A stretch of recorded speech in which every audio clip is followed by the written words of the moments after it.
It is interesting to me. This chart came out a little while ago from the NIH talking about, foods to be encouraged versus foods to be moderated and foods to be minimized. And, what it says here is, obviously watermelon, eat your watermelon. Okay, great. I can get on board with that. Canned peaches, depends how they were canned, depends what's going on, how much sugar was added. If they're talking about natural, I can jump on that. Cheerios, let's just say I have very basic understanding of the world. Okay, fine. Refined grains, we'll go with that. But what's really crazy is as you go down here, it's like, they have Lucky Charms as being more, more healthy or to be less moderated than ground beef, or the fact that they have like grape juice and orange juice. I think of orange juice in the green, grape juice to be less regulated than eggs, than cheese, right? And juice in many ways, pure juice could totally and fundamentally be great in certain quantities.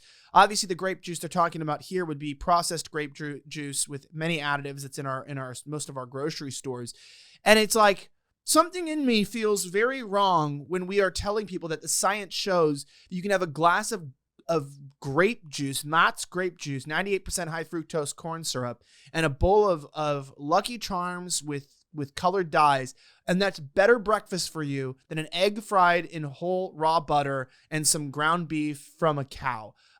Like, where does this come from?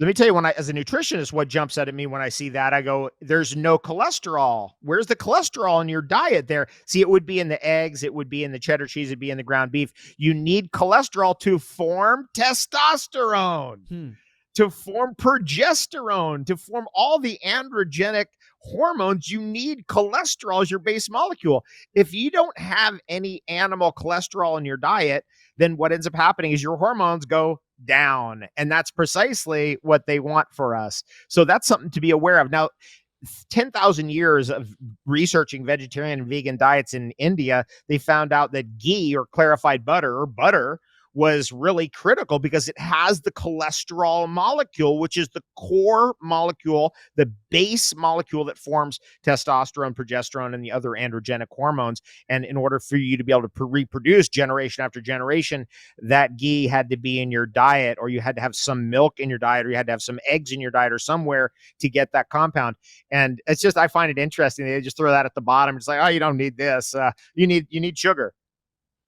So what I want to understand then from this, because you are a nutritionist and you look at this and you talk about cholesterol, since all we talk about is how testosterone is dying, how sperm counts are lowering. I'm not a nutritionist, and I don't assume the SOBs, slightly offensive backers here, are. What are decisions that we could be making in terms of our diet? And I don't want to hear difficult, like go buy a $10,000 infrared ball scanner and install it outside and get arrested.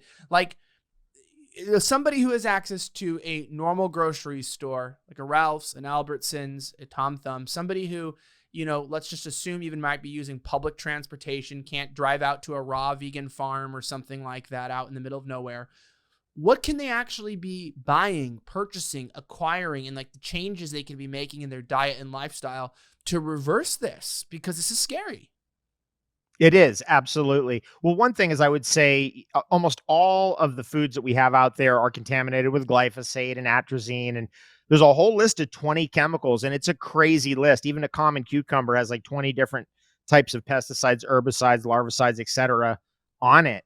So as best as you can go organic, that's your best bet. Now, let's just say you're on a budget. One of my friends, he lives almost entirely off of sprouts. That's his main thing. And he lives for pennies a day. You could just sprout them in a jar. Like, I've got my honey jar right here. So let's just say we put the sprouts in there, filled it up with water, poured off the water, then filled it back up again, poured it off. And we did that 3 times in a 12-hour period. Those things will sprout, and suddenly you have vegetables there. And that's a really good way to have pure, clean food that's organic, cheap, right? And then if you're going to go to something very important like the precursors to hormones, cholesterol being the main precursor. What do we hear about cholesterol? Cholesterol is bad. We got to get rid of it. Of course, that was a disaster. And you're going to have to invest in a really good quality butter or ghee. And I do that. I personally will do that. I'll go out of my way to get a really good quality organic ghee that will last me, and that will last me a month or longer. And so when I'm going to have that, I want to make sure it's quality because I'm building my hormones from that. Now, Mother Nature, I was talking about, in my backyard here, we've got all kinds of pine trees that are dropping pollen. So we go out there and we collect that kind of stuff for free. There's so much bounty out there that's for free that we could just get people like organized, like, hey, you could go out. There's so much free food out there. It's crazy. There's so much free medicine out there, but it's education. And that's what I love about your program is that it's online. It's free. People can access it and start to go, what do you mean pine pollen? What's this guy talking about? Then they can look it up and they go, whoa, it's bioidentical testosterone. What the heck? And then they can figure out how to pick it with another 2-minute video. How do you do this yourself? And you basically take a bowl outside and you shake the pine tree into it and it falls into your bowl and you just eat it. And it tastes good. Before we go any further in the conversation, I got to talk to you about Pixatine, which are nicotine-infused toothpicks. Now, you guys know I love a good smoke every once in a while, but of course, many of you guys might smoke more than just once in a while, or you might have an addiction to a vape or something else. There's restrictions on where you can smoke. It's not great for your health, and maybe you've tried alternatives, but it's really hard to stop doing that. Now, there is an alternative to this that has no restrictions in planes, trains, and automobiles, comes in amazing flavors like winter fresh and cinnamon, as well as tobacco and other amazing flavors. They're small, they're portable, can be used literally basically anywhere, including a plane, train, or automobile. And that is the toothpicks from Pixatine.com/Elijah. Now, when you go to Pixatine.com/Elijah, that's Pixatine.com/ELIJAH, you get 20% off, actually, even better, 20% off the entire store. It's even better. I forgot they have such a good deal for you guys. These give you that same nicotine buzz. And if you're 21 or older, you might find this is a better alternative. You don't have the smell. You don't have the smoke. You don't have the restrictions. You get the same buzz. It's a good product. And I know a lot of people have used these instead of doing other activities that could be harmful. I can't say that they can help you quit, but I can tell you I've had friends who have stopped smoking and used these instead. Those are my friends. That's their experience. Maybe you should try that, or you just want to try these as well because you're tired of the restrictions on smoking. Go to Pixatine.com/Elijah, Pixotine.com/ELIJAH. That's Pixatine.com/Elijah for 20% off all of these amazing products. Check it out. Let's jump right back into the show. Well, let me ask you a question here. I'm trying to look at this, make sure I can bring this up. With all of this going on, though, many of us are just lack discipline, right? So it's the way they get us is through convenience. I would say that's the number one Totally. factor. And I'm so guilty of it, right? I mean, one of the main reasons why alcoholics can't overcome alcoholism is because it's just so readily available everywhere and people have access to it. And it's really hard to say no when everywhere it's integrated in society. We're all kind of like alcoholics when it comes to junk food, when it comes to these chemicals. Many of us are addicted to chemicals we don't even know that we're addicted to. Many of us have dependence and reliance, and it's because we've never tried to live without them, and we've never had to. And an example of this would be, they're talking about here, this Carnivore Aurelius was talking about how California may be banning some processed foods such as Sour Patch Kids and Campbell's soup because of toxic additives like Red 40, titanium dioxide, and brominated vegetable oil linked to cancers and fertility issues. Like, how much of our problems could probably go away if we just stopped ingesting big pharma, big agriculture, big food, processed foods? I did an interview with an activist yesterday. He said all his health problems went away. All of them. I was like, really? All of them? He said all of them. That's common. I hear that. And it's not all, you don't always hear it, but I do hear it a lot. And this is how toxic our food supply is. So this is a guy who just went out there and ate, whatever junk food was out there, didn't even think twice about it.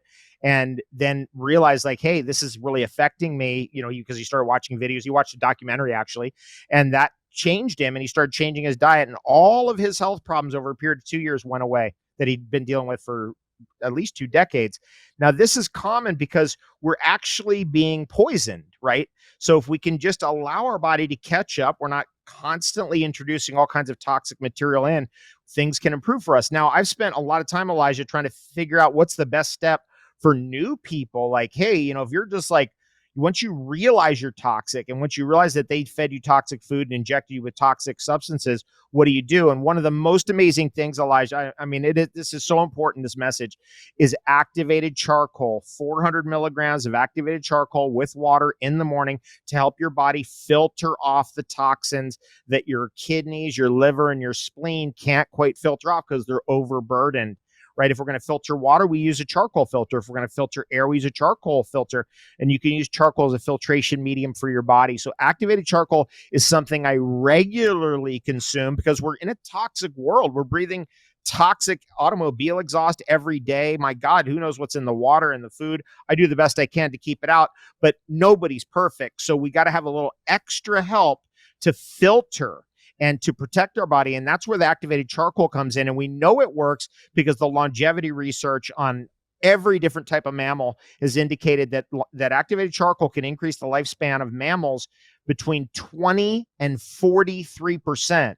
Now that's substantial, like 20% for a human being. Let's say a human being was like natural situation, say we get 100 years, 20% increase in lifespan is 120 years. That's what we should get if we did everything right. We took the activated charcoal, et cetera. So that's something that I've been talking to people about a lot because I want first steps that are useful and easy.